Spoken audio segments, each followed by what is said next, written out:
சிறகடிக்க ஆசை சீரியல் இன்னைக்கான எபிசோடில் முத்து வந்து சாப்பாடெல்லாம் கோவத்தில் கீழே கொட்டுறாரு. அப்போ விஜயா வந்து எதுக்குடா இப்படி பண்ணுற அப்படின்னு சொல்லும்போது மனோஜ் சொல்கிறாங்க இவன் தம்மா கொட்டினான் அப்படின்னு சொல்லிட்டு. உடனே விஜயாவுக்கு வந்து கோவம் வந்துடுது. நீ உன் பாட்டி கூட வளர்ந்தல, அதனால தான் இப்படி பண்ணுற அப்படின்னு சொல்லிட்டு அவங்க பாட்டியை பற்றி தப்பு தப்பாக பேசும்போது முத்து வந்து அம்மா பாட்டியை பற்றி எதுவும் சொல்லாதுங்க அப்படின்னு சொன்ன உடனே விஜயா பிடிச்சி அடிக்கிறாங்க. அப்போ அண்ணாமலையும் எதுக்கு சின்ன பையனை போட்டு அப்படியே அடிச்சிட்டு இருக்க, நீ எதுக்கு இப்படி ரெண்டு பேருக்குமே பாகுபாடு பார்த்துட்டு இருக்க, அவனும் இவனும் ஒன்று தானே, இவனும் உன் வயிற்றுல வந்த பையன் தானே அப்படின்னு சொல்லிட்டு எனக்கு மனோஜ் தான் முக்கியம் அப்படின்னு சொல்லி அவங்க வந்து சொல்கிறாங்க. மனோஜ் வந்து வேறு வீடியோ கால் விளாண்டுட்டு இருப்பாரு. அதை வந்து முத்து கேட்பாரு. முதல்ல கொடுக்க மாட்டேன்னு சொல்கிறாரு. பக்கத்து வீட்டுக்காரங்க வந்து விஜயா கிட்ட உங்கள் பையன் வந்து இப்படி வீடியோ கால் விளாண்டுட்டு இருந்ததை வந்து பிடுங்கிட்டு வந்துட்டா நீங்கள் வாங்கி கொடுங்க அப்படின்னு சொன்ன உடனே இதை வந்து மனோஜ் வந்து கேட்டுட்டு இருப்பாரு. முத்துக்கிட்ட கொடுத்துட்டு போயிடுவார். கடைசியில் பழி ஃபுல்லாக நம்ம முத்து மேலே வந்து விழுந்துடும். எதுக்கடா இப்படி திருடுற அப்படின்னு சொல்லிட்டு விஜயா வந்து திட்டுவாங்க. இன்னொரு பக்கம் ஸ்கூலில் வந்து மனோஜ் நல்ல மார்க் எடுத்திருப்பாரு. ஆனால் முத்து வந்து ஃபெயில் ஆகிருப்பார்.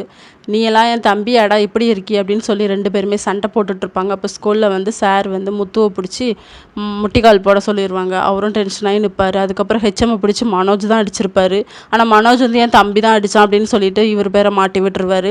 விஜயாவை வந்து ஸ்கூல்லேருந்து கூப்பிட்ருப்பாங்க. நீங்கள் என்ன பையனை வளர்த்துருக்கீங்க, ஹெச்எம்மை பிடிச்சி அடிக்கிறான் அப்படின்னு சொல்லிட்டு விஜயாவுக்கு கோவம் வந்து முத்துவை தான் பிடிச்சி அடிப்பாங்க. இதோட இன்னைக்கான எபிசோட் முடியுது.